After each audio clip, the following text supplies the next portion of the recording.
two, one. Hey, this is Mazzy, and I'm here with Vinyl Richie, and you can't see him yet, I don't think. You're going to see him in a minute. And I'm here in the beautiful San Francisco. I think I crossed that bridge thousands of times. This is the window out of my house. Actually, in Seattle, I have a long distance view of San Francisco.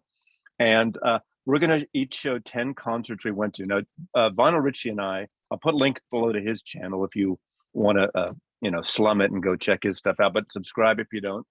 And we are close to the same age, a year and a half apart, give or take. So he was around in the Valley, California and Southern California into the punk scene and rock and roll scene and club, I guess, ballroom scenes, whatever friggin' shows they had in LA. And I was obviously in San Francisco in the Bay Area. So we're going to kind of go through, and I've done a couple of these concert videos different. So these aren't necessarily the ultimate videos. I'm not showing the last waltz or the concert for George. So let me kind of get inside now because it's kind of cold here on the bluff. And let's see here. Let me get this set up here. There we go. Okay, now I'm back in my record room. So without further ado, here's Vinyl Richie, and he's gonna he'll tell about his thing and start with his first concert, or the concert that he wants to showcase first.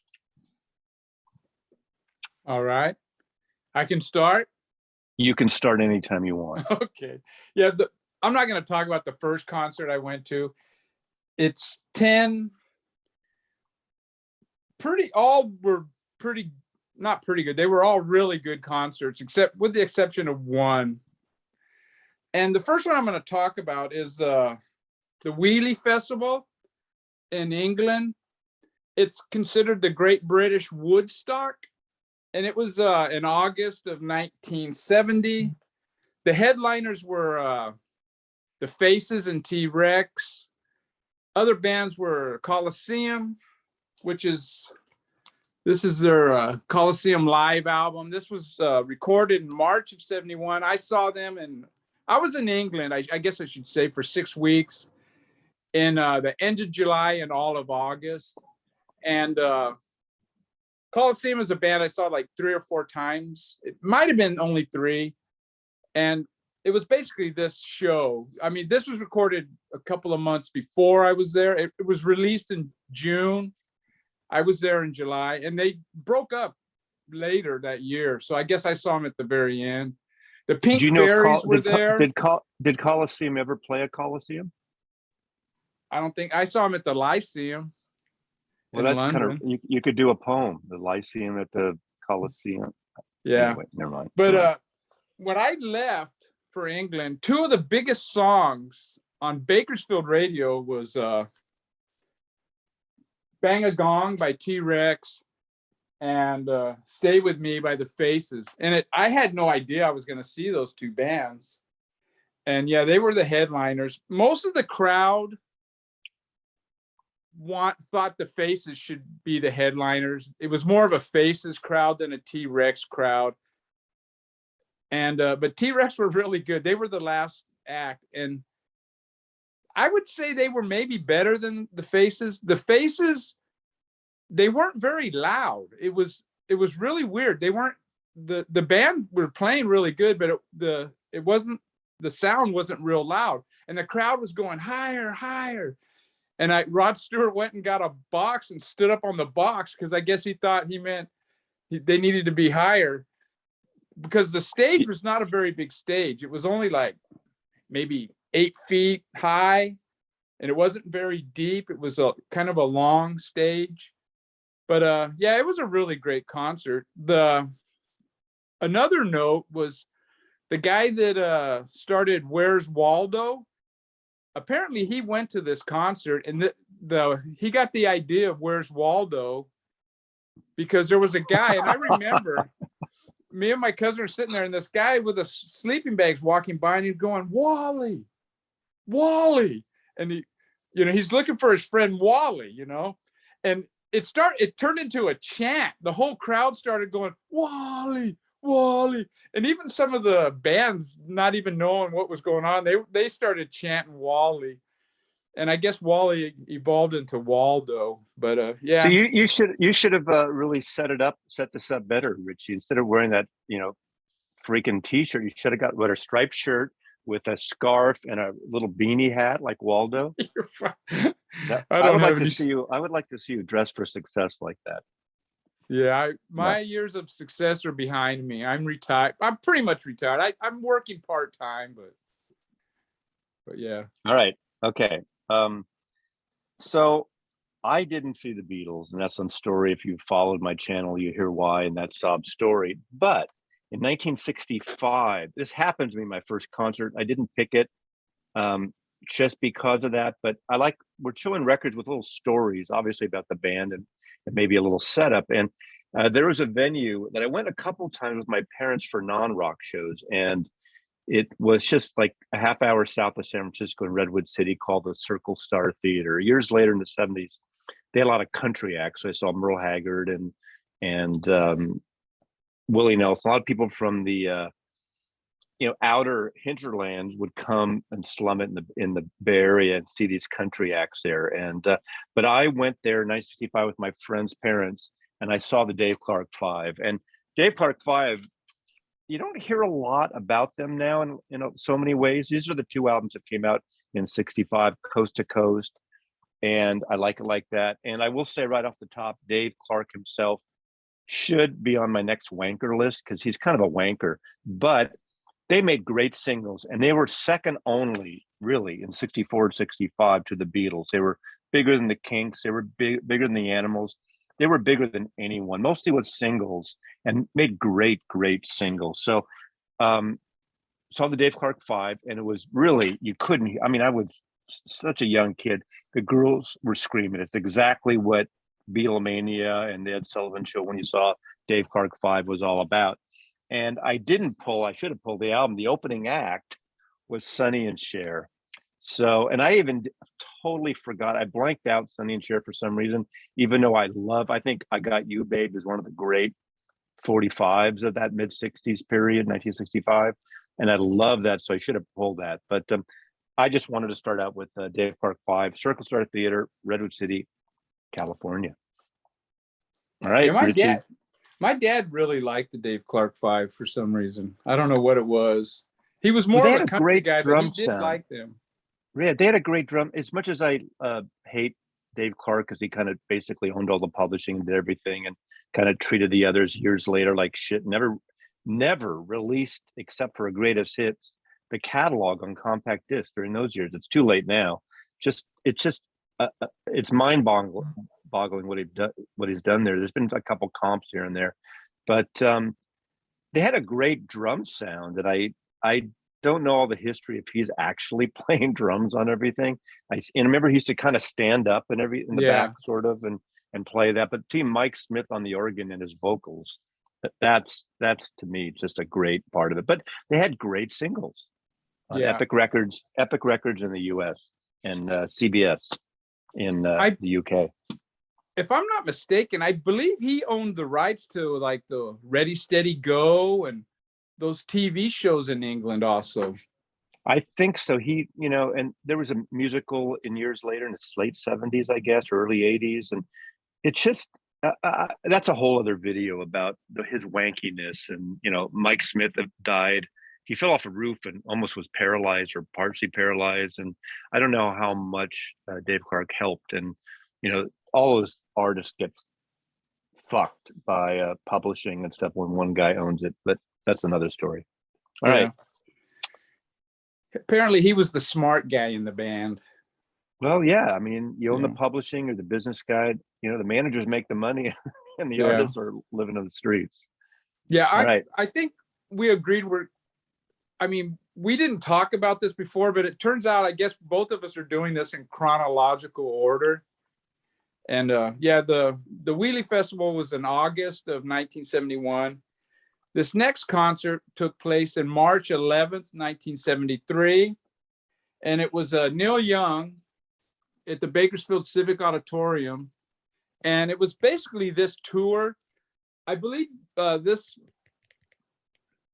was about the same time that these recordings, that when I saw him, but I don't believe the recordings, the Bakersfield recordings are on here.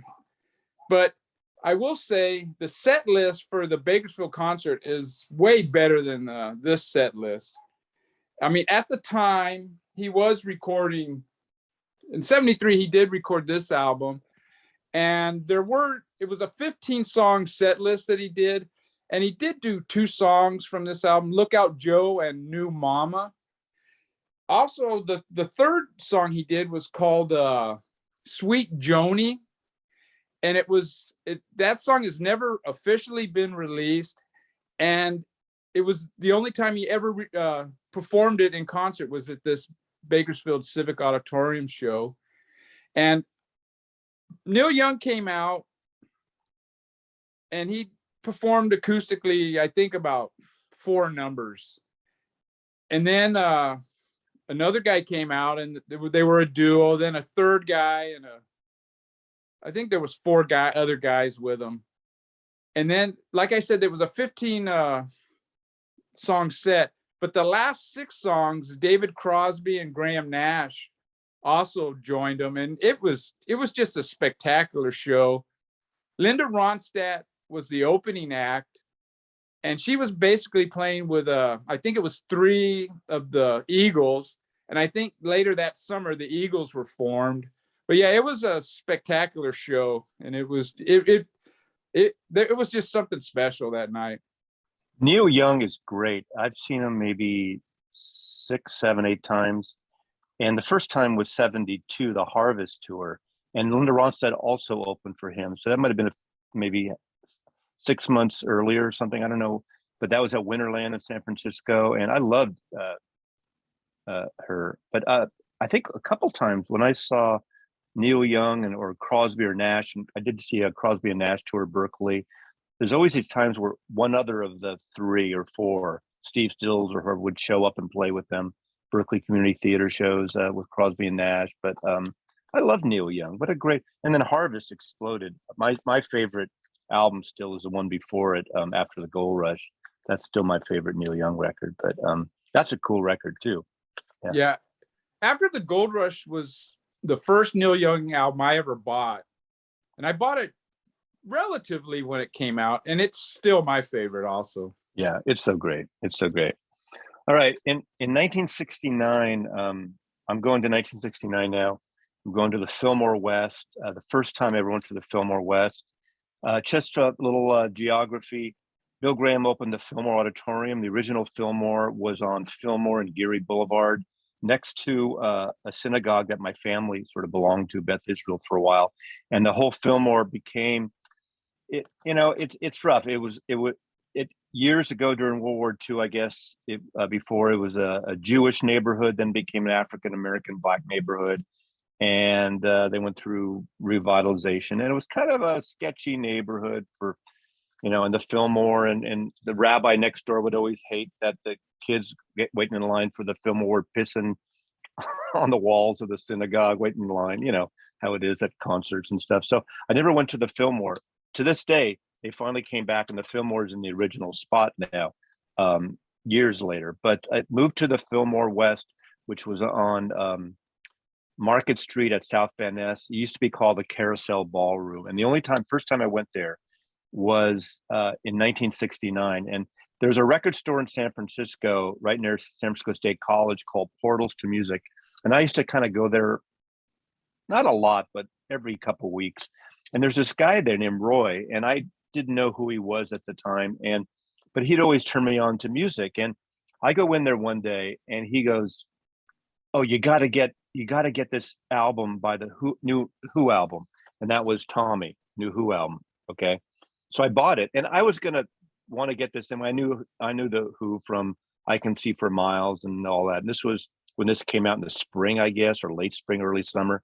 And I think he remember him saying something like, in the next week, the Who are going to play at the Fillmore West, and you got to go. And I was like, I'm a kid. I'm 15 years old.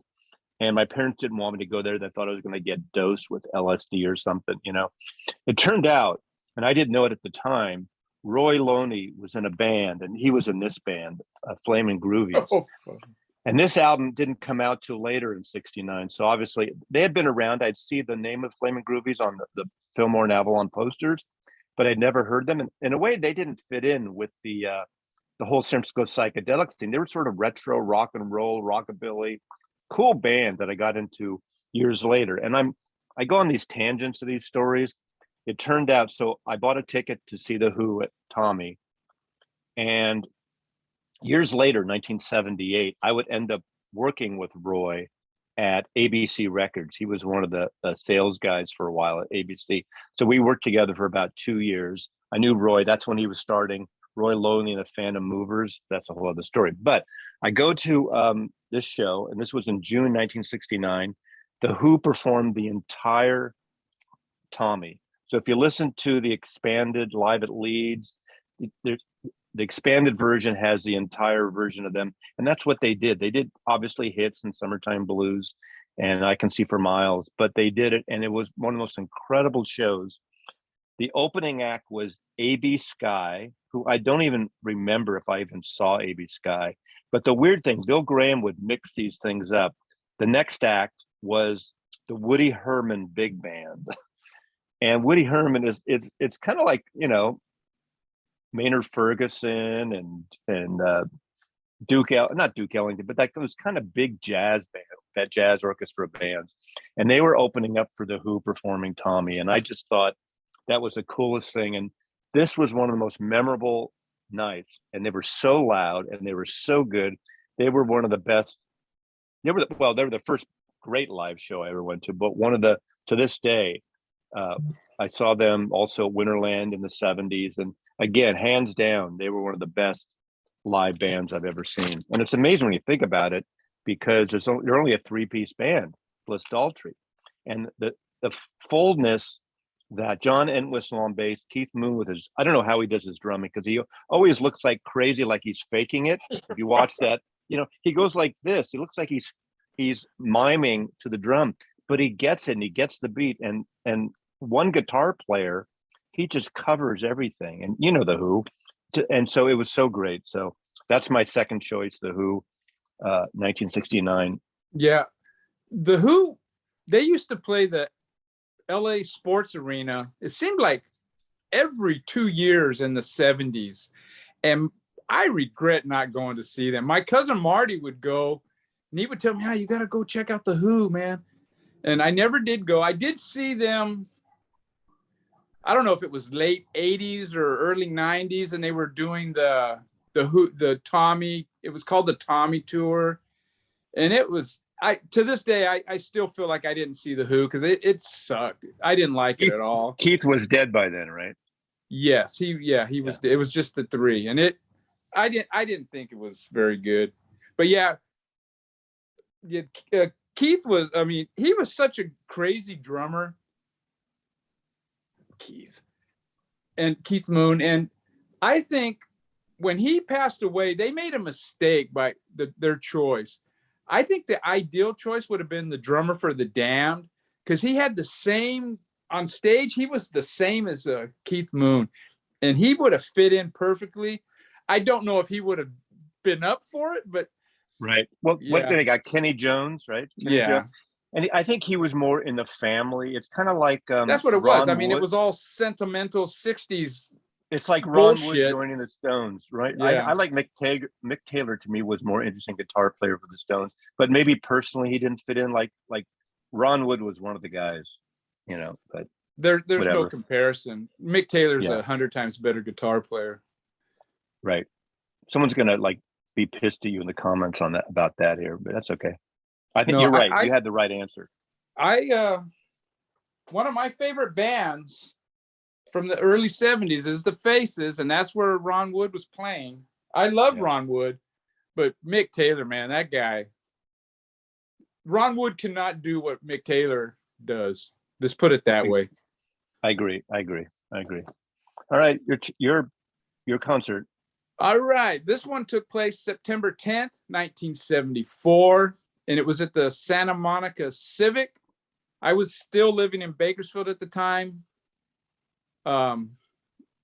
Me, my brother, my cousin, and my girlfriend, we drove down to Bakersfield, and we saw Weather Report in this was the album out at the time, and this was the first time I got like chills watching a band. They were so in sync together.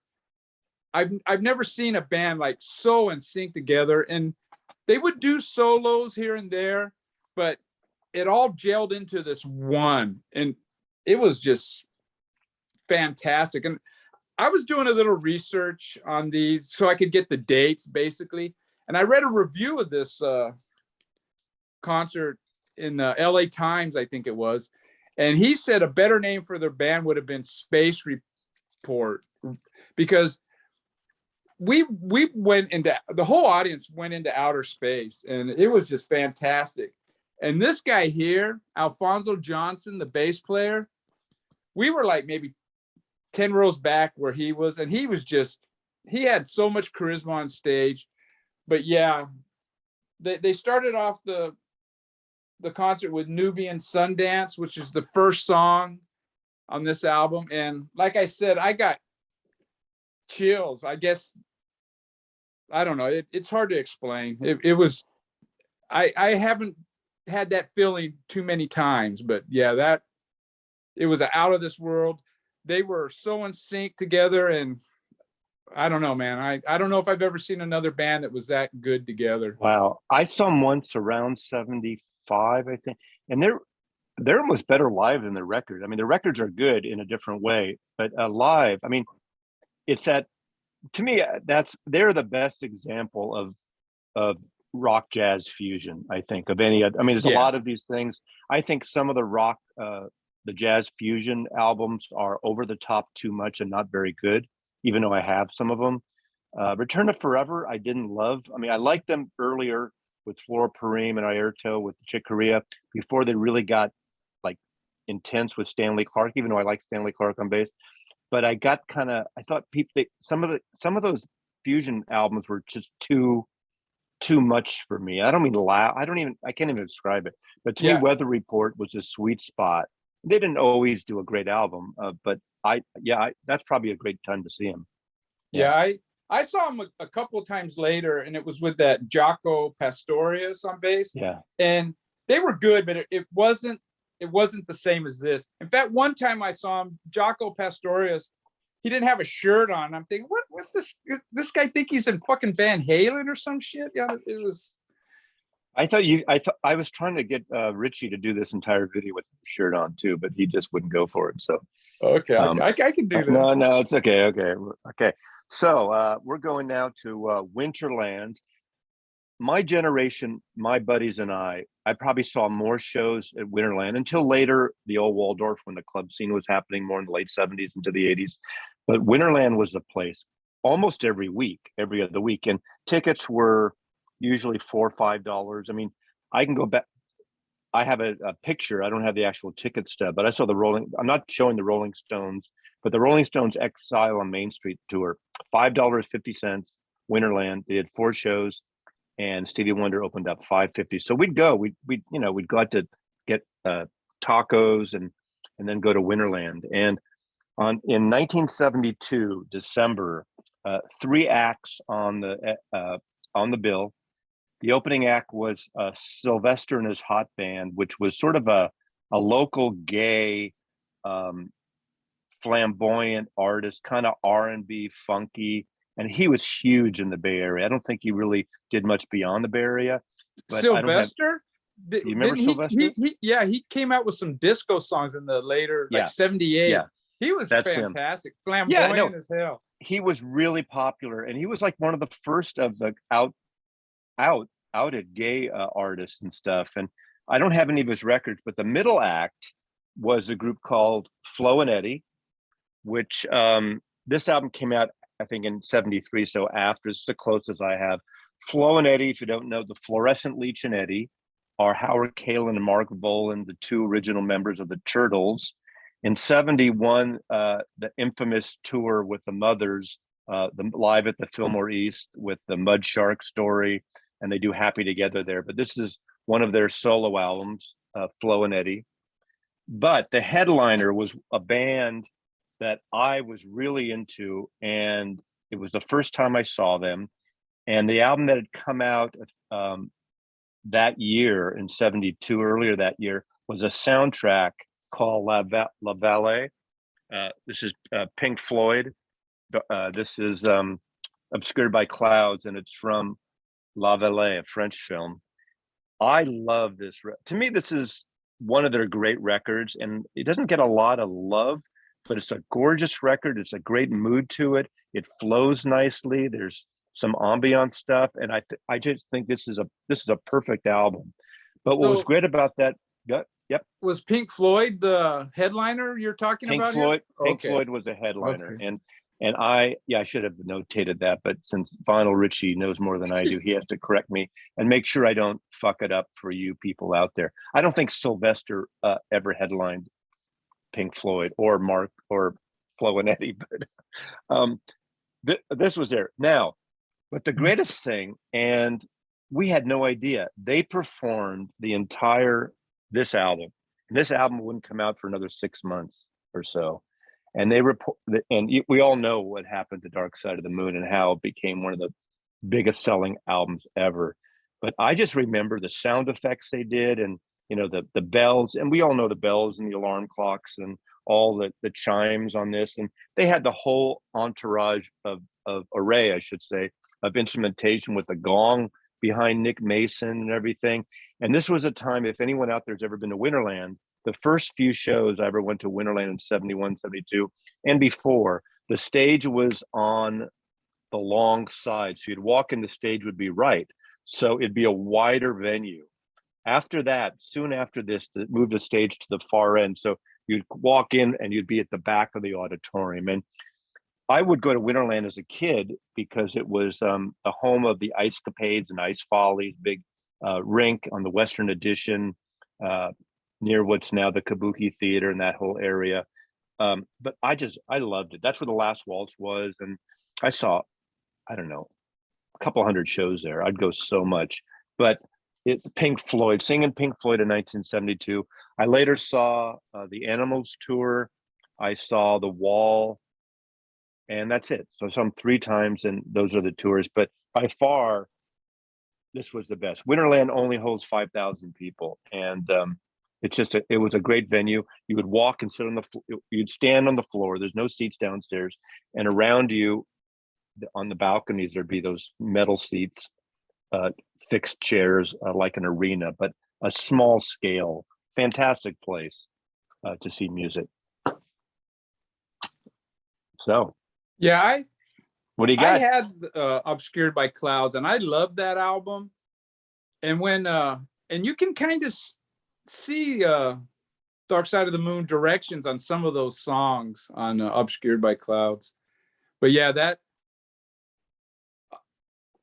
Dark Side of the Moon blew up so much, I got kind of turned off by it. But a lot of people did, yeah. But it was in the charts for, well, I think it was in the top 200 for over a 10 decade. years. Yeah, more, maybe. Yeah.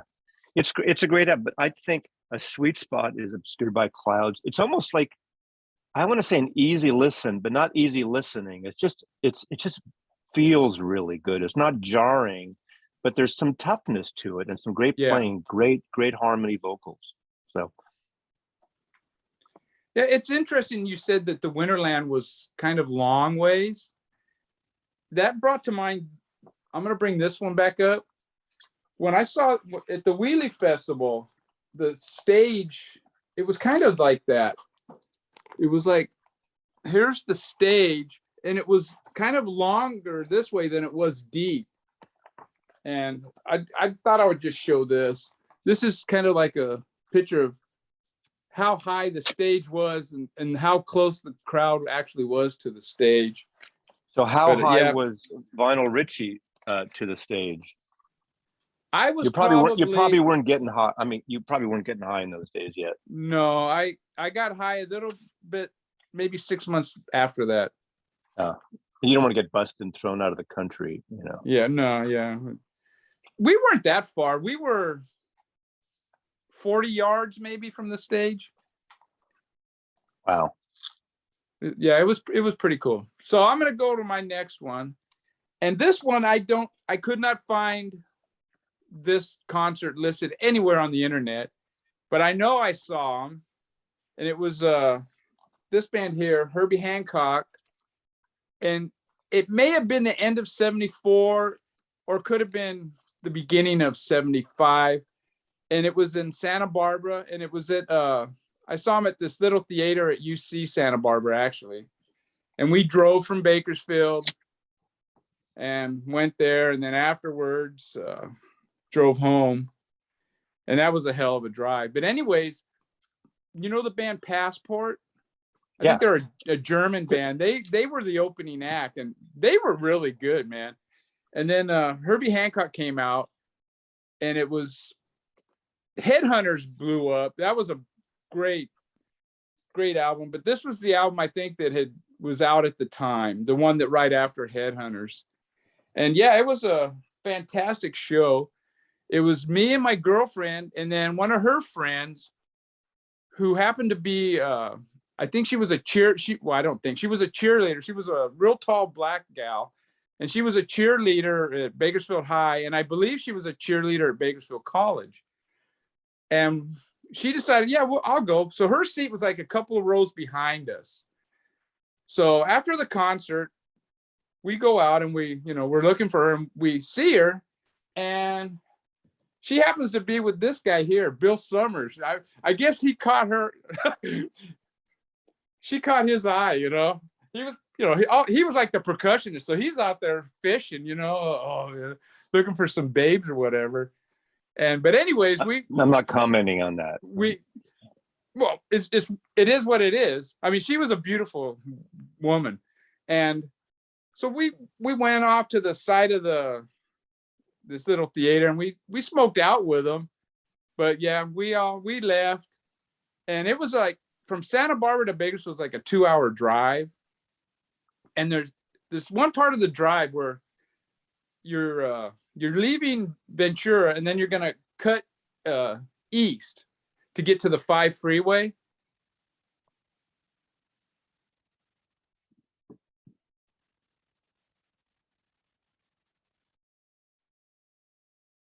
Okay, continue. We got a little glitch there. You're fine.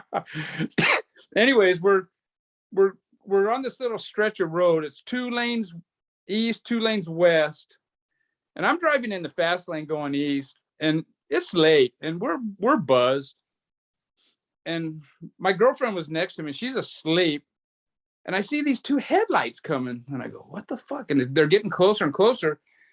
And I wake my girlfriend up. I go, hey, is that a car coming towards us? And she wakes up and she screams, So I pull over to the slow lane, and this car just races right by us on the wrong side of the freeway. It was like, it scared the shit. It woke me up, man. But yeah, it was a good concert, but it wasn't as good as Weather Report. But yeah, I smoked a doober with Bill Summers, so that was cool. There you go. Yeah. All right, I'm going back to Winterland again. Sorry. I guess. Well, no, it's me. I'm a retard. That's a Japanese record. I love that record. Yeah, this came out. I guess this was recorded in '75, so it was about this same era. I have that. Okay. That's I think that only originally came out in Japan, that particular live one. That was a Record Store Day copy. Right, me too. I'm going back to Winterland. I was at a friend's house this college time, and the first year and a half of college I lived at home because I went to San Francisco State, and then I moved out. But I had a couple of friends in the dorm at San Francisco State, and they got this record and they played it. I'd never heard this artist, I don't think, and it was David Bowie, Ziggy Stardust. And the first song I remember hearing, it's not the first song on the album. What year was this? This is 1972. Okay, very cool. Yeah, this album came out. This was an album out for a few months, and I must have heard the single or a song first, because I remember hearing Starman first, and all of a sudden I fell in love with that song. And then I heard the whole album at my friend's dormitory at San Francisco State, and I went and bought this album. And then I bought tickets to the Winterland show. He played 2 nights at Winterland, and I just totally screwed up. Okay, mea culpa. Maslov fucks up. Flo and Eddie and Sylvester opened up for David Bowie. Wrong show. So Okay. whatever I said before for Pink Floyd, I'm wrong. You know who opened up for Pink Floyd on that set? And I had my list here and I looked at them wrong. So we're old men, Richie and I, Yeah. so we fuck up sometimes.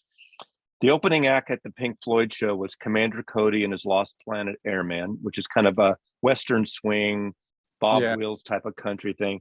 And the center act was the Jefferson Airplane. And that was the Jefferson Airplane period when Papa John Creech was playing with them, which I'm not I mean, that's like 30 seconds over Winterland, that kind of time. Yeah. Maybe just before that. So Before I that. totally fucked up. So everything you heard before, never mind. Think about it. Sylvester opening up for Bowie makes more sense anyway, really, when you think about it, especially this period. And Flo and Eddie, like they're all kind of artsy characters. But anyway, he played 2 nights and only 500 people bought tickets to this show in San Francisco. And he played, I don't know about the second night, but I went to the first night, 500 people at a place that holds 5,000.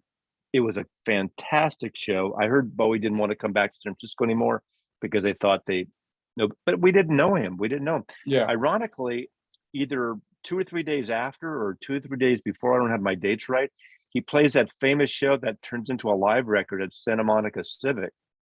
And that was sold out and huge. The LA people got Bowie. So as much as LA is a wanking city to me compared to San Francisco, they got Bowie first. But it was so great seeing Bowie at Winterland in 1972, this tour, the Spiders from Mars, Ziggy Stardust tour. I did see him also at the Great White Duke tour, Golden Years, Station to Station at Winterland. And I saw him twice after that. But that was an incredible show because it was so different. Think about this early 1972. We're all into like James Taylor and Crosby, Stills and Nash and Neil Young and that kind of stuff. And Bowie was so different. Obviously, Roxy Music and those bands were coming out that were more in line, which I did see a couple years later. But and David Bowie, there you go. See, that album has like Moon Age Daydream, is it? Yep. I mean, it's got Ladies Soul Love, 5 Years opens up, Rock and Roll Suicide, Suffragette City. Wham Bam, City. Thank You, man. Yeah. These songs, I mean, people look back and they consider those hits. Those were not hits. Those Right. None of those songs charted. Right. He started getting his first big hit was Fame, but after this album, they re-released that Space. What was it? Odyssey. Space Odyssey. Oddity with they released that and it charted, but it only got to like 30 or 40. Yes, because in this country, in the U.S., Major Tom became bigger after the fact. Right. Oh, you're right. Yeah, years but after. Then we also heard Rebel was getting a lot of FM radio play from Diamond Dogs. There was, and then the covers album and Aladdin Sane. He had it was not a cult. It was bigger than cult, but it wasn't AM chart hits like other acts. But either was Pink Floyd when you think about it. The whole FM radio thing was driving these bands and live shows. So great show. So you're on, Richie.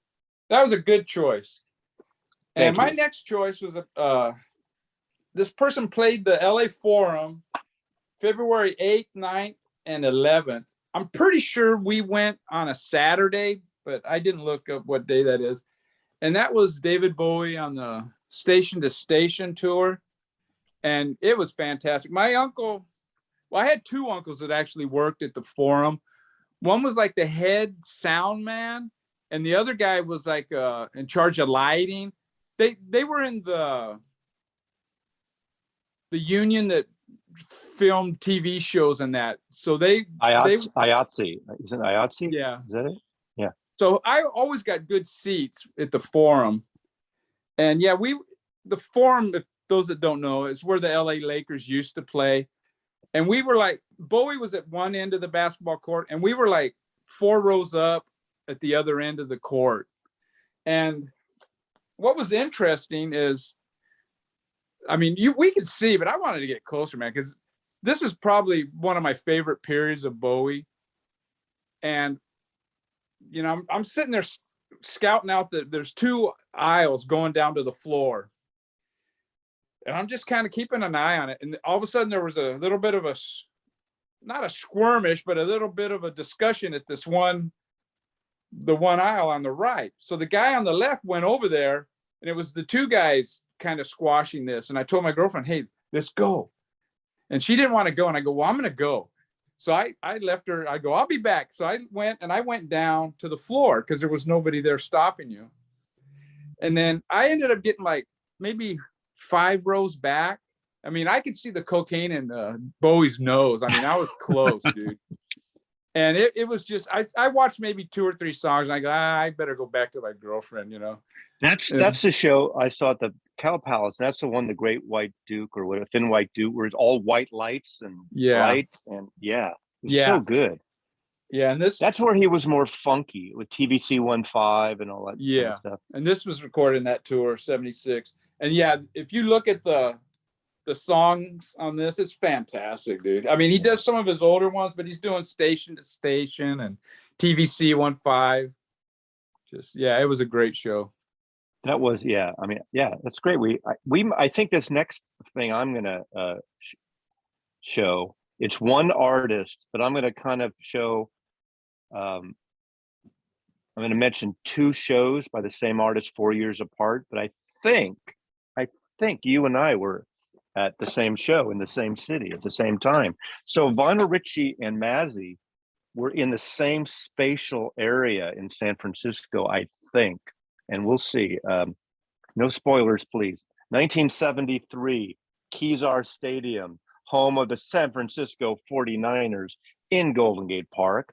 And the last show there, because the neighbors hated how loud the fucking music was. People were on the roofs of UC Med Center up the block and the Inner Sunset and the Haight, and it was none other than Led Zeppelin.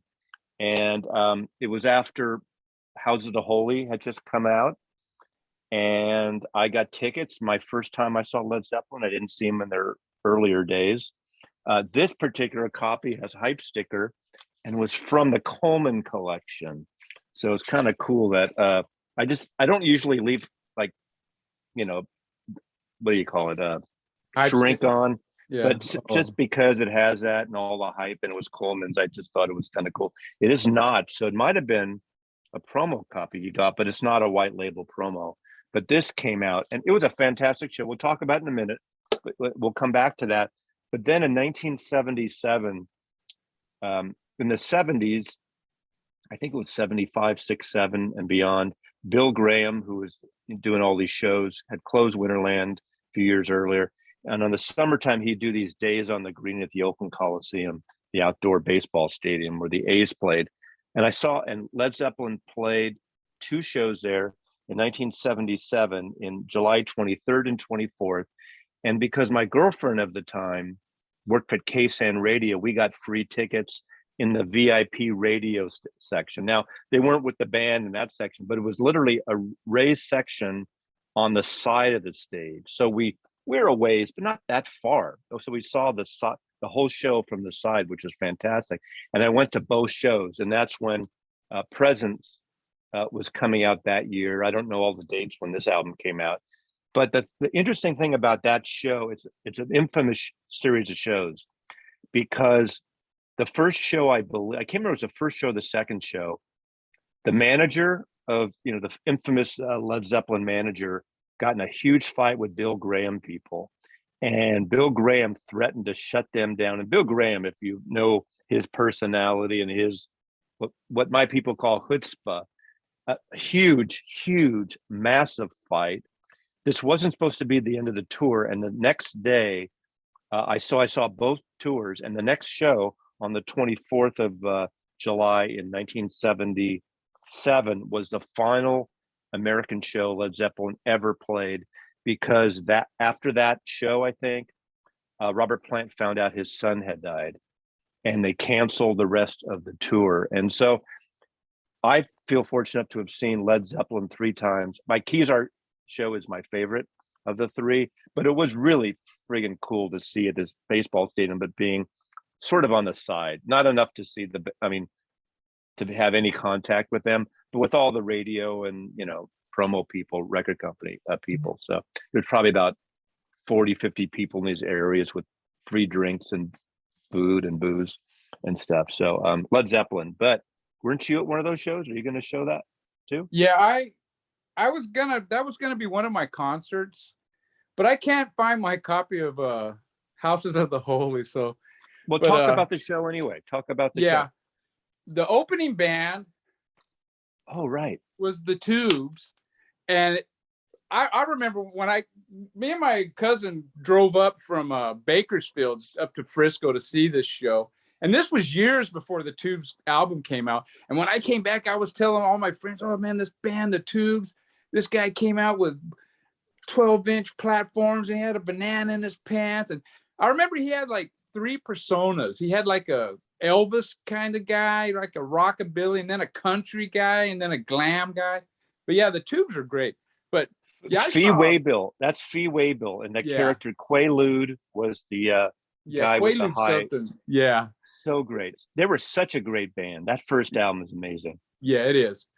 I actually saw Led Zeppelin twice. Also, I saw them at Kazar Stadium, and I did see them at the Forum when Physical Graffiti was out, and the Kazar Stadium show was way better.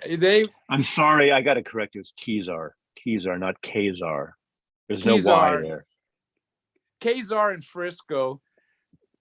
Okay, Kazar. Kazar. Okay, like Kazar Stadium. Think of what you are. You're a Keezer, or you're a geezer. Yeah. Okay, Keezer. Yeah, it was a fantastic show. They didn't do any acoustic set. It was just hammer. It was loud as heck. There were lasers coming out of the drum set. And I don't know if you remember, at one point, they let all these doves go. They were on the top of the speaker things. And one actually landed on Robert Plant's hand. And There's a famous photograph of that in the Chronicle. You can go online and see that dove. Yeah, it was just a magical show, man. And I mean, memory kind of serves me wrong. I thought it went on for 4 hours, but I guess it went on a little over 3 hours. Well, also, we forgot to mention, I looked it up because I forgot too. Roy Harper played and Lee Michaels played. There you go. Yeah, Roy Harper. I mean, the Led Zeppelin had a song about Roy Harper. I thought he was just a made-up guy. And then he showed up and he did like an acoustic set. And it was like, oh, wow, he's a real dude, Well, he sings on Wish You Were Here. He sings this the lead on the song what's the song? The first song on side 2 of Pink Floyd. Come on, Maslov. Fucking does he really sing on that? He sings the lead. In fact, both Roger Waters and Gilmore were trying to see the lead on what's that friggin' song? Oh, come on. Have a Cigar. Come in here, Du Bois, have a cigar. You're gonna go far. We're on the Gravy Train, that song. I think it's the first song on side 2, maybe. That is sung by Roy Harper. He was like in the studio or in the other studio. He sings lead on that. I didn't know that for like a decade at all. I didn't know that. Yeah. But yeah, they were fantastic, man. And I don't know if you remember, they were very late. After, I think Lee Michaels played after the Tubes, and Roy Harper might have played, and then there was a long gap. And I found out, or I just read, I guess their plane got held up. Yeah, that was the album out. Their plane got held up. This is a really good record. Do you know what I mean? Was the hit single? Yeah, that was a big hit. That was his biggest hit, probably, huh? And this is my autographed Maslov copy, where when I must have taken it to someone's house. Oh, that's funny, huh? Yeah. That's worth millions now. It is, yeah. Or it is at least thousands. But anyways, their plane got held up at LAX, and after that, that's when they decided to They rented a jet for the rest of the tour. I think they paid $30,000, and they had their own personal jet after that. Yeah. But yeah, it was a great show. And me and Maslov were in the same space. It was a kumbaya experience. We shared the same. Did you have long hair then? I had long hair then. Yeah. Yeah. Okay. Is it your turn? Your turn? Or is that? Yeah, it's my turn. Okay. This was this guy, I don't know if you can hear the car outside. He's got like a little hot rod. Can you hear that? I cannot, but doesn't everyone, Okay. you're in Bakersfield, right? Yeah. Don't they on Friday and Saturday nights just like get in their big cars and do the bumpity bump with the big speakers in front of your house, like parading? No, I don't live in that neighborhood. It's like the Mission in my neighborhood in San Francisco when I was there. Yeah. Physical Graffiti, the movie, they're cruising up and down the. Yeah. That's kind of how Chester Avenue was back in the day. And I guess the guy that wrote that Physical Graffiti, he grew up, I think, in Modesto, just north of Bakersfield. But anyways, my next choice was a concert I saw on July 22nd, 1978. And it was in Burbank. And I believe it was called the Starlight Amphitheater. It was an outdoor theater that was up against the mountains. You had the stage, and then you had this little thing, and then you had the mountains making a U shape, and it had great sound. And it was Bob Marley and the Wailers in support of Kaya. Fantastic album. They did a 16-song set. Peter Tosh came out and sang Get Up, Stand Up with him. It wasn't planned or anything. You could tell by Bob Marley's reaction that he was kind of surprised. And it turns out it was the only time that, they used to be in the Wailers before it became Bob Marley and the Wailers. And that was the only time that Peter Tosh and Bob Marley performed together after the breakup of the Wailers outside of Jamaica. And yeah, it was just a magical show. There was Mick Jagger was there, but he didn't come on stage. But at one point of the show, a deer came down the side of the mountain, and there was like a deer right there, just grazing. And it was just a really good show, man. And I'll tell you one thing. Bob Marley had a hell of a voice. That guy could really sing, man. And there were certain songs on that concert I got kind of chills. It was just a magical night. Well, is it my turn? That was the Babylon by Bus tour, I think, huh? They released that album afterwards. Yeah. Yeah, it's your turn, man. Well, July 1975, the Boarding House was a small, cool club. David Allen was the guy, this big guy, was a promoter of the club and ran the club. And it was in the old boarding house on Bush Street at Taylor. It's been torn down. There's a high rise there now. I saw so many shows. I saw like early Steve Martin. I saw Talking Heads. I saw a lot of like Jesse Winchester, a lot of rootsy stuff, Split Ends. But what was the name of the place? The Boarding House. Oh, okay. Boarding House. I saw so many shows. Emmylou Harris on her first tour, Kinky Friedman as Texas Jew Boys.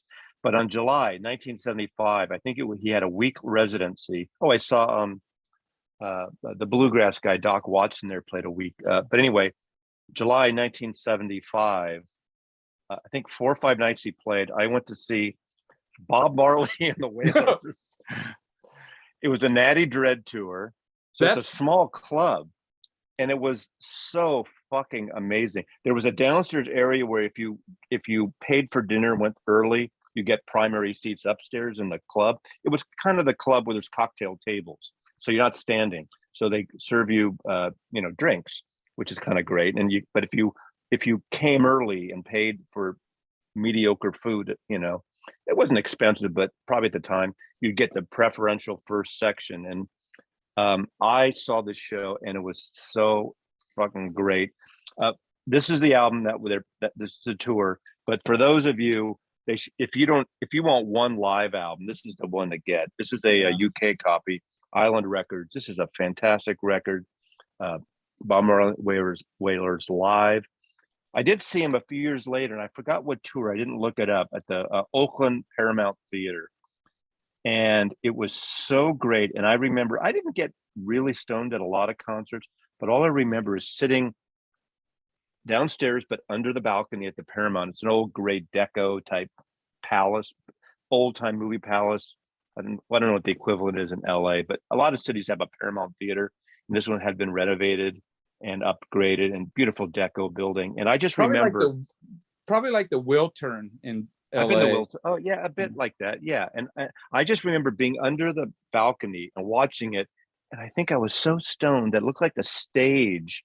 You know, when he was doing that, he had a rhythmly, funky thing sometimes, and it looked like the stage was jumping. And I don't know if it was if my pot was laced with something, or it was just or the actual stage was. I can't believe the stage was moving at the Paramount, but it just seemed like that.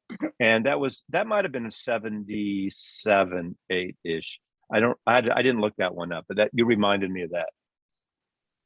Yeah, that Natty Dread album is probably my favorite Bob Marley album. That is fantastic. Yeah. That and the live one, I think are great. Yeah, the live album's great. Yeah. It's better than that Babylon by Bus live one. Yep.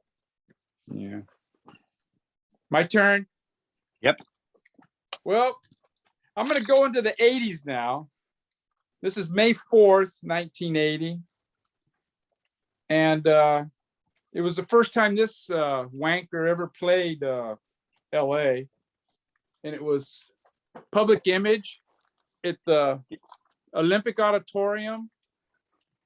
I guess the show was postponed, and for one reason or another, I can't remember why, and they decided to have it at the Grand Olympic Auditorium is what it was called. Now, anybody that knows the Olympic Auditorium, it was home for wrestling, roller derby, and back in the day it had boxing. This was the first actual concert that they had there in probably a decade or so. And after this, during the 80s, they started having shows regularly put on by Golden Voice. But yeah, this was a pretty interesting show. These were the two albums that were out at the time. This one and the Metal Box. I didn't pull my Metal Box out. I never listened to that one. But yeah, the opening band, because it was like I said, May 4th, it was like Cinco de Mayo weekend. The opening band was Los Lobos. Ooh. And this was before anybody knew who Los Lobos was. That's before Slash. Is that when Slash is that on Slash, or is that before Slash picked it up? This is before Slash. Yeah. It says Los Lobos Records. They're to me one of the great American bands still. Man, they are so good in concert. They're like a jam band too, and they do great they covers. Actually are. They turned into a jam band, but in a good way, not enough. No, an excellent way. Yeah. This is all Spanish, and when they performed that night, it was all Spanish. I mean, they were a band from East LA, and they used to do backyard parties. Right. And the reason after they played, they didn't get a very good reception. I mean, shit was flying, but they were troopers, and they stayed up on stage for 20, 25 minutes. And then there was a little gap. And then the next act, I don't remember their name. It was two guys. I guess they were more like performance artists, but they were totally naked. They came out on stage. All they had belts on. I remember that. But other than that, they were totally naked. They didn't get to utter a word, man. I mean, the shit started flying, and actual people got up on stage, and these two, I'd never seen two naked guys run that fast in my life. And then there was have you ever seen two naked guys run any speed in your life? No, I mean, actually, this is probably the first. There's not that there's anything wrong with that, Richie. And this band came out, The Plugs, and after this, I went and bought this album. And this guy here, Tito, where is he at? Right here. He's the reason that the Los Lobos got to play. Oh, got it. Because he's an East LA guy. He actually produced this album by himself. And this album is kind of rare now. But yeah, they were fantastic. And after the show, or maybe within the week, I went and bought this album. And I'm so glad I did. These two guys here, the drummer and bass player, they actually backed up Bob Dylan for a while. And I believe it was the David Letterman show, and it's on YouTube. He did Joker Man and another song, and it was a 3-piece. These are the two guys that are playing with Bob Dylan. Wow. And then there was a little bit of a wait, and Public Image played. Now, the atmosphere in this, it was pretty weird. It wasn't like a kumbaya atmosphere in there at all. It was kind of tense, man. You were kind of on edge. And then the Public Image played, and Keith Levine, the guitar player, I mean, he just played the way he played guitar. I had never heard anybody play like that. And it's kind of where the guy from U2 got his kind of sound. If you know that song, I Will Follow, it almost sounds like the Public Image theme song. But and then you had Jaw Wobble on bass, and he was sitting on a stool playing, and they were a really good band. I would dare to say, musicianship wise, they were better than the Sex Pistols. Oh, the Sex Pistols were terrible. I saw the Winterland show, the famous last show, and they were horrible. But I saw the Sex Pistols, so I'm not including that. Yeah, they broke up after that show. Yeah, they never did come to LA. And I'm gonna mention another concert. This is Public Image live in Pasadena. This was at the Pasadena Civic Auditorium. It was November 8, 1982. And I saw this bootleg, I bought it, and I completely forgot I was at this show.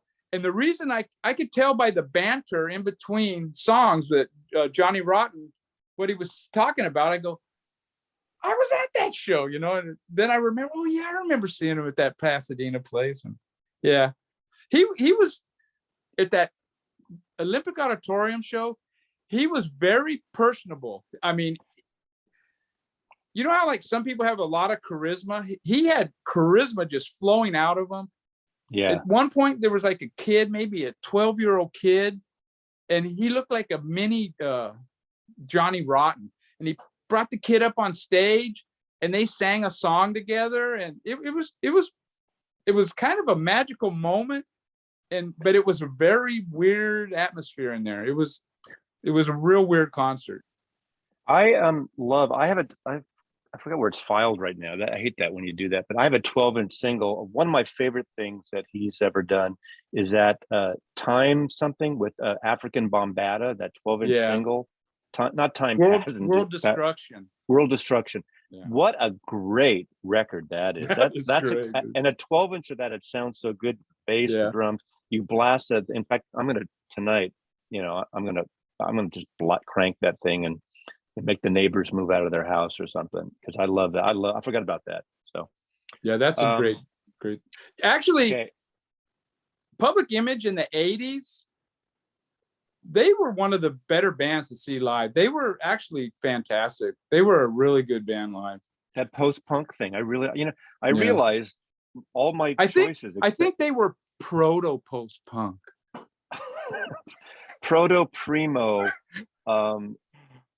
Yeah, we could. Yeah, that's what we need to do on fucked up genre names. Yeah, that was names. my little genre. Yeah, I get it. Because I'm with you on that. You know, proto punk with a tail end of spermicide thrown in there or something, which that makes no sense. But I realize except for 3 shows, they're all in the 70s. I do have one 1980 show, but that's all I have in this particular video. That's because we'll have to do another part. We'll have to do another part, but yeah, we'll do 1976. The Savoy Tivoli is a club in North Beach on Upper Grand Avenue, and that whole area back in the 50s was the center of the Beat Generation, the Italian district.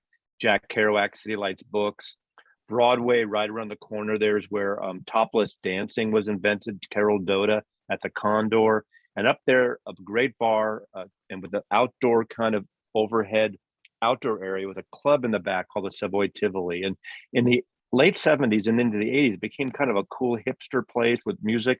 Eventually, the music part was closed down because it was too loud for the neighborhood. I saw John Carroll there. I saw I saw Robert Palmer there. all these acts. But in 1976, 4 nights, 3 or 4 nights in a row, I saw this band play, the Ramones, and it was when their first album came out. And when I was working at a record store, managing a record store by that point, the Record Factory on Irving Street, and for some reason, the owner of our company, we had only about 6, 7 stores there, asked the manager if we wanted to do an LA buying trip. So he flew us just for the day. We flew to LA. We had lunch in that modernist building at LAX that they've just there used to be a restaurant upstairs there. And he took us all, they picked us up in a limo. People were snorting coke in the limo, but they take us to, I don't even know what's the name of the One Stop. A One Stop is a record distributor. It was some warehouse district. And while we were there, this band comes in, and it was Ramones. And I kind of vaguely knew, I can't remember if it was right before I saw them. I seen this record, but they came in, they were just kind of looking around, and hardly anyone was talking to them. We kind of talked, and looking back on it, I thought, we're managers of record stores. The label, obviously, Warner Brothers, Sire, brings this band in to meet, record people, record retailers. Why the fuck didn't I grab one and get it autographed, or any of us, right? I mean, Yeah. An autographed copy of their first album would have been fucking great. But they played the Old Waldorf. I saw them there. It was the first time of 3 times I ever saw the Ramones, right when this first album came out. And it was fucking amazing. And of course, it was so different. This is the beginning of punk, because I would go to eventually to the Mabuhay Gardens, the Fab Mab, the old Filipino restaurant, turned into a funk club, and got into the punk scene. And I went to a lot of, from the Dead Kennedys to the Cramps coming through to new wave and punk stuff. Even though I wasn't a punk myself, the Avengers, the Cramps, all these bands, I would see them. But I was more the skinny tie, sport coat, new wavy guy than like you probably were more on the punk side of it, right? Well, in the 70s, I really was. I never got like a mohawk or any of that bullshit. But yeah, can you see that one? Oh, fuck, you have an autograph. Yeah. Oh, see, fuck you, man. Were you at that distributor where did you get that? No, I had this signed at Middle Earth Records in Downey, California. God damn. See, Yeah. Okay, well, that's the one that got away. And Yeah. I realized I had an opportunity to get a lot of records signed, and I didn't get as many as I don't know, just didn't. For any of you young people that are watching, I got a word of advice. If you have an inkling to do something, do it, because in life, you're going to regret the things you didn't do, not the things that you did. Just a grain of that is perfect advice. You got to take a chance. And yeah, I was a good kid in terms of I wasn't a fuck up, and I didn't get into the drug scene really early. And I kind of obeyed my parents, but my parents were really cool, and I had band, and they weren't like asshole. I mean, they were really great. But I did sneak out like to the Winterland show or to the Who show and to Altamont. I mean, if my parents knew I was going to Altamont, they would have had a shit fit, Yeah. And the way it turned out, especially, if I said I went to this show, I don't think they ever knew. You would have been. Someone was murdered. Someone was Yeah, murdered. Not to make light of that. The Hell's Angels there? Come on, Yeah. Maslow. Yeah. My parents were actually pretty cool too. And I'll tell a little story. One time I had rolled up a bunch of joints, and I put them in a baggie in my sock. And I guess when I got home, I got out of the car, the baggie fell out, and there was like this bag of bunch of joints, right there. And my dad found it, and he, later that afternoon, he's going, "Hey, Patrick, are you selling drugs?" And I go, "No." And he goes, "Why did he call you Patrick and not Richie?"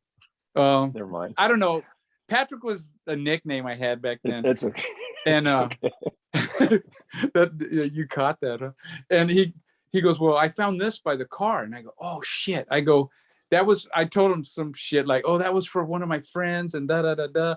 And he goes, "Well, I'm not going to tell your mom because she would get really mad." And then I swear, maybe might have been a week, maybe 2 weeks later, my mom found some weed. And she goes, I'm not going to tell your dad. And I'm thinking, oh, this is fucking working out really good, you know? Yeah, I think it's time for you to do a rebranding here. I think you should change your channel to Pat McCrack. No crack, man. Just butt crack. All right. My turn? Your turn. Yeah. Okay, we're in October. This band, it was their, in the LA Times, I don't know if you remember the calendar section, especially on the Sunday. It was almost like a magazine. And in the back, it had like this little, maybe 1 inch by 2 inch advertisement. And it said first LA appearance. And it was this band, the Plasmatics. They played August 9th, 10th, and 11th at the Whiskey A Go-Go. What year? 1980. And they had a picture of Wendy O. Williams. And I told my girlfriend, hey, let's go check out this band that's playing this weekend. And she goes, yeah, okay. And I had no idea who they were. I guess they were really big in New York. But yeah, I didn't know anything about them. And then she comes out, no top on, just electrical tape on her boobs. And right. The 2 little X's, right? Yeah, they were like pasties. And let me show you this. They did the song Butcher Baby, and the guitar solo was her chainsawing a guitar in half. Just that was the guitar solo.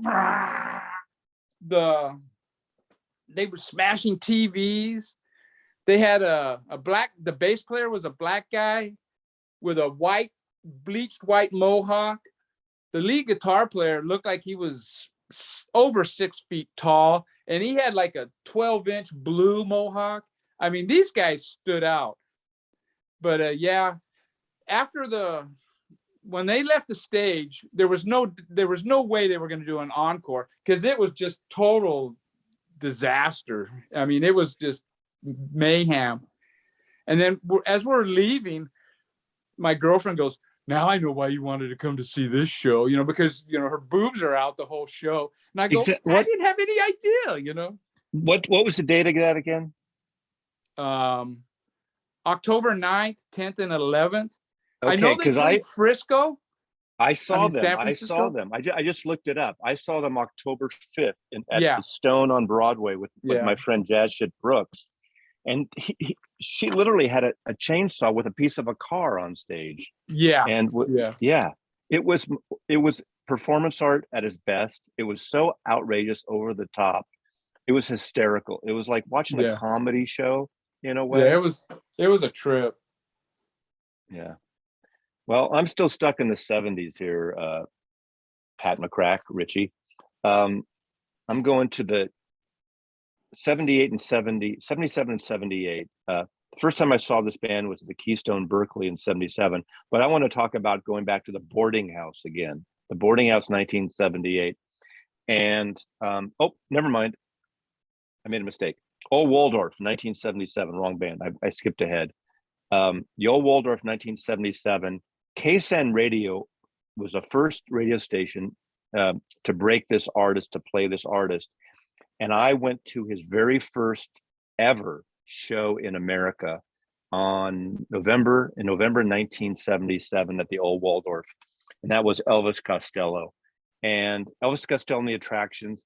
Again, he was someone that was so different, because we were coming out of the prog music and Eagles kind of shit and that all kind of stuff. And I mean, obviously the year before with the Ramones and stuff, and the new wave thing was percolating. And he had this angry young man thing. He had this strange name, a combination of obviously Elvis Presley and Lou Costello, or he looked like Buddy Holly. He had a jazz master guitar, and up to this point, these jazz masters weren't hip, since the surfer guys were using Jaguars and jazz master. It was all like Gibson SGs and Stratocasters and maybe Telecasters, and the new wave bands were using these because they were cheap, like Sonic Youth later would use them, and Thurston Moore and stuff. But seeing them in a club scene, sit down with tables, you could stand in the back bar, type of thing. The old Waldorf only held, I don't know, 300 people, 200 people, maybe. I don't even know. I shouldn't look that up. But it was so great to see him, and it was so different. So Elvis Costello, 1977, his first ever American show. That's pretty amazing. Yeah, that was great. It was great. I mean, again, being in the record business then, you just get tickets to shows, and even if you had to pay, you'd get at least to get tickets. It wasn't this shithole thing now where overpriced. It was probably, $6 maybe for a ticket, $7 tops. I don't know. I can't imagine being more than that. If I might have even got in, well, I might have even got in free, but then you buy drinks, and drinks weren't crazy expensive, Yeah. Elvis Costello and the Attractions, they were really good live. I saw them a few years after that, and I was really blown away how good they actually performed. They were really good. All right. Yeah. That's a good one, man. The first US show, huh? That's pretty impressive. Okay, I'm going all the way to April 17th, 1982. And I saw this band at Al's Bar, and it's the Misfits. And I was actually at this show here.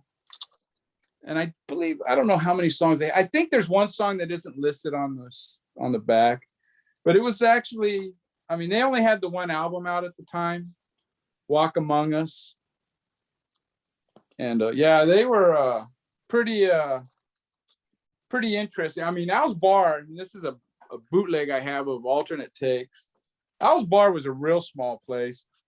It was some guy bought a hotel, and then he took over the bar on the bottom floor. It was in the downtown arts district, and that's kind of why he wanted to do it, so a place for artists and that could come to. And he started having shows there, and I'm thinking I should have looked it up. I'm thinking it might have been a Sunday.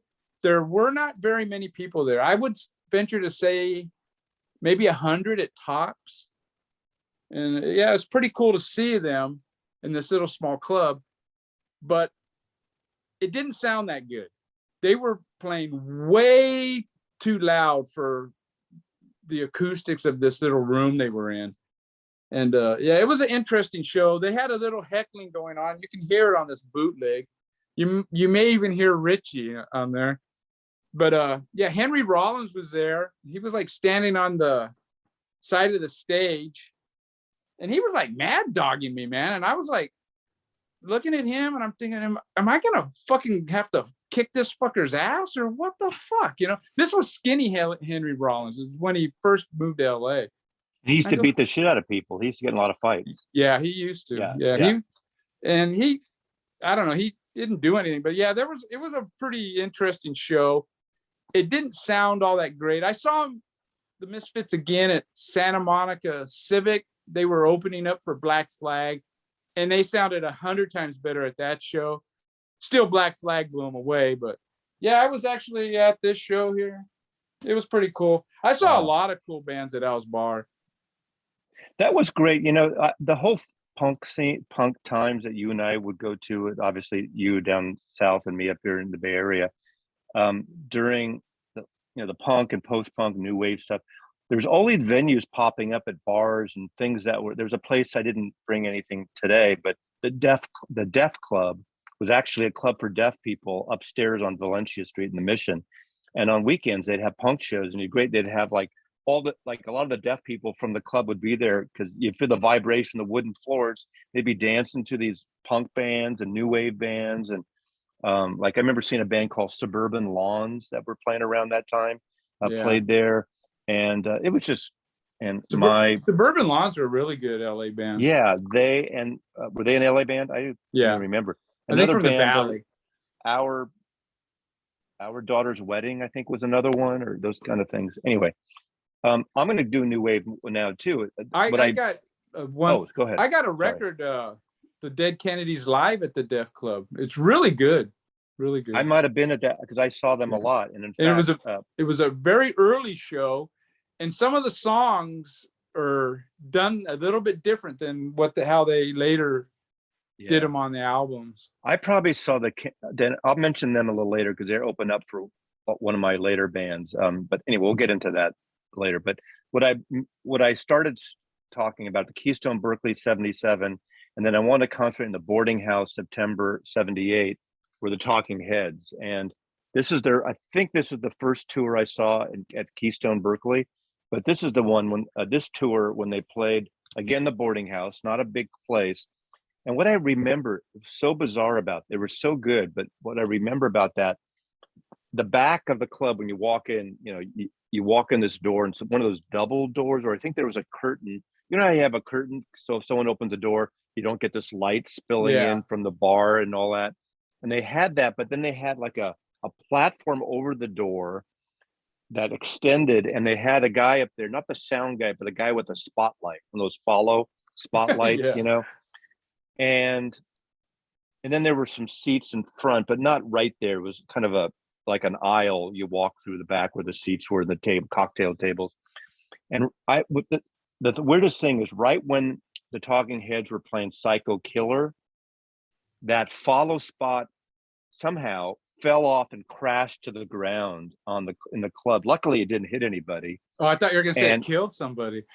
No, it didn't hit anybody. And literally, they kept playing, but it was right in the middle of Psycho Killer, and it was one of those really loud. And they didn't even flinch. They didn't stop. Everyone turned around and it kept going, but it just smashed all over there. I think it's one of those ones, like, I don't know if it was on wheels or it was on a tripod of some kind. And if you ever use those follow spots, they're kind of not really stable. I've used one, like, especially at those kind of, like, there's probably the blue metal or black metal or something. And anyway, that was a Talking Head. So I love, they were a band live. This is before they really got into their big rhythms, where they, brought in other bass players and other percussion players and got into African rhythms with the Eno produced stuff. But I think these two albums are fabulous. Actually, I like pretty much all of the Talking Head albums. I do too. I agree. But there's something sort of minimal, about this album especially. Which is great. Yeah. The whole CBGB scene. And, a lot of people at the time did not get those two albums at all. I tried to put, especially that one, the Buildings one. I used to put that on for friends, and they just hated it. I have a promo I got from my Warner Brothers friend at the time, a promo puzzle of this. And it's a jigsaw puzzle the size of an album. And I have it in one of those LP frames, like on my nightstand or on a table in my bedroom. And it's missing a piece here. One piece when I moved, but it shows that that's a puzzle then. But I have it in a frame so I don't lose it. But I don't know. At some point when I moved, I boxed it up before I put it in the frame. I lost a piece. Anyway, cool record. So if anyone has that piece, send it to me. Maybe James, Rachel's James has that piece of the puzzle. Yeah. Maybe you can put me in your will, and you can will that puzzle to me. Do you want it? Yeah, I'm not going to wish that upon anybody. Okay, my last one. We're at number 10, aren't we? Well, I'm at 10. We started, so I have two more. Yeah, okay. Oh, well, whatever. Okay. Anyways, this band I saw November 21st, 1982 at the Long Beach Convention Center. And it's probably the best heavy metal concert I've ever been to. And it's Judas Priest.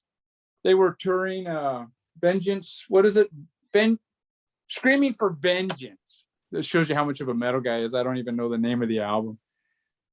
I guess May 29th, 6 months later or whatever, 83, they played the US Festival. And I think that's on YouTube. You can see, man, they were a kick-ass band, dude.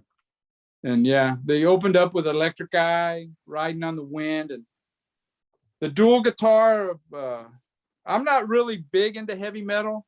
I do like some bands. I think Black Sabbath, their first few albums are good. But yeah, these guys here, man, they kicked ass. And that's all I got to say. Is that your last one? Was that your last one then? Okay, yeah. Then this is gonna be my last one. This is fine. So I'm gonna skip my 1981. I'm gonna go to my last one here. I can bring one more. I have them just right here. Well, let's see, October 1979. Kezar Pavilion is a building right next to Kezar Stadium near edge of Golden Gate Park. It faces Standing Street, right around the corner from what is now Amoeba Records. And they had some shows there. In fact, I saw Throbbing Gristle there. I saw some weird kind of punk and post-punk and artsy industrial shows. But I saw a triple bill, and you were just mentioning this band, the Dead. I saw the Dead Kennedys 20 times. They played all the time, but I can't remember if they opened or the mid. I don't know who was first, but I'm going to say Dead Kennedys. They were always interesting. Obviously, Jello Biafra was always outrageous, over the top. So the Dead Kennedys opened. The middle band, I think, or the opening band, but I think it was the middle band, was the Cramps. Love the Cramps, obviously. Kind of psychobilly, rockabilly, punkabilly, Billy Baba Billy, whatever the fuck you want to call it. And a headline, and this was the second time I saw them, and I saw them 3 times ever. And it was between these 2 albums, was The Clash. And this album had come out. Is this an EP? No, this was an album. I got a promo. Yeah, I got a promo copy of this. Give them enough rope. So this was the album that came out. But literally 1 or 2 months later, because I saw this in, let's see, this is October.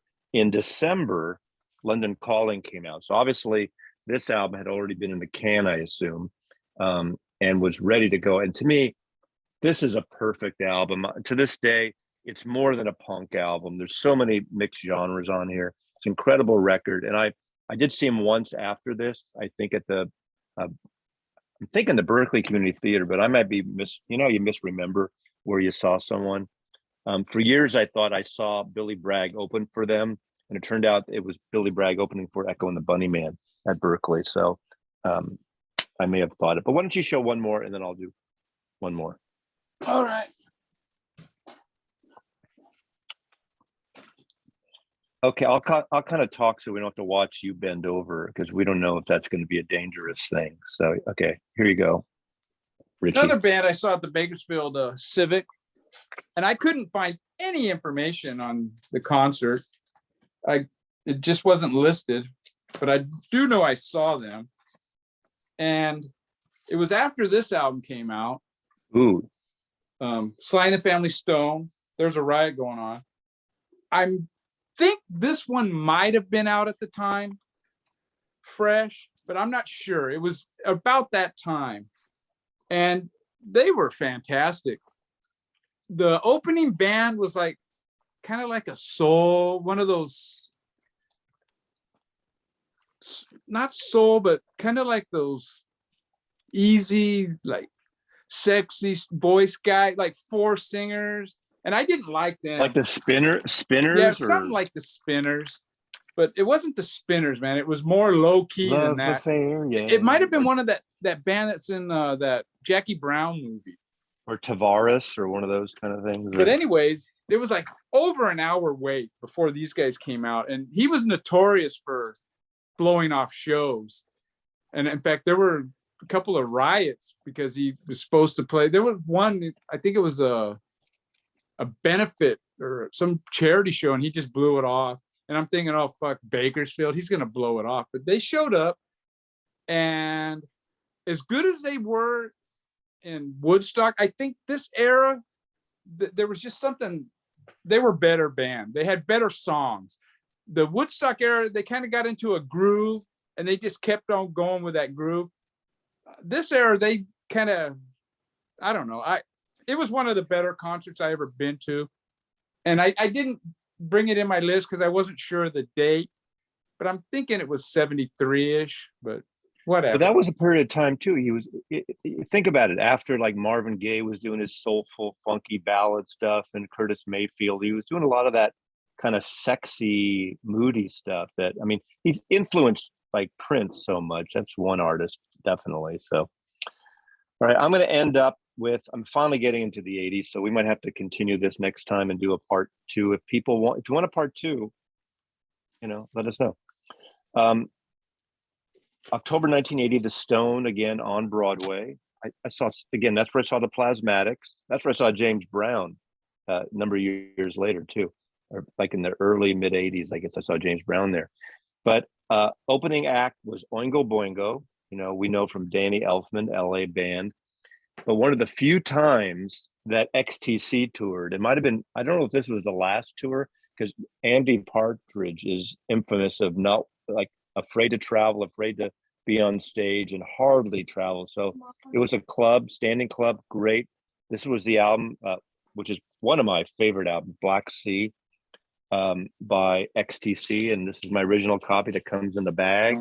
This is the beautiful cover, and that's it. This has generals and majors on it, and this was the album coming up. But seeing XTC, one of my favorite bands to this day, very Beatlesque, post-punk, catchy, poppy, great band. Excellent. I've never listened to an XTC album. I know some of their songs. In fact, because K-Rock used to play them, and all the songs that I've heard by them, I like, with the exception of "My God." That song really turns me off. Dear God. Yeah. I don't like that. You would their earlier stuff are more punky-esque, like I'm new sure wavy. I would love them. Yeah, I'm sure you would. Yeah, so. I mean, I love Psychedelic Fears, Echo and the Bunnymen. I like that style. Yeah, it's very catchy too, and that's a whole other thing. So we could talk about those. So we're going to end this. Thank you, Pat McCrack. Yeah. For joining Vinyl Richie. Links below to his channel, and subscribe if you don't. And if you probably know him, if you don't, if you don't, I really brought his cred down by him friending me. So. Well, there was one individual, he used to continually say, "I'm sucking your whatever." Yeah. And whatever. People take this shit way too serious. I make these videos just for fun. I know you're doing it for the same reason. And we did 4 videos before talking about film. We do the film, which we may do sometime. We like the music, and we love talking to people music. And Richie's one of the few guys that I relate to him just because we're both West Coasters around the same time. We saw a lot of the same bands together. We did go in different directions here and there, but so what, right? Yeah, and we do kind of have similar sense of humor, I think. Yeah. I'm the smarter, funnier one, and he's like my sidekick here. Yeah. Okay. Mazzy loves you. Don't hang up yet, but Mazzy loves you. We'll see you later, everybody. All right.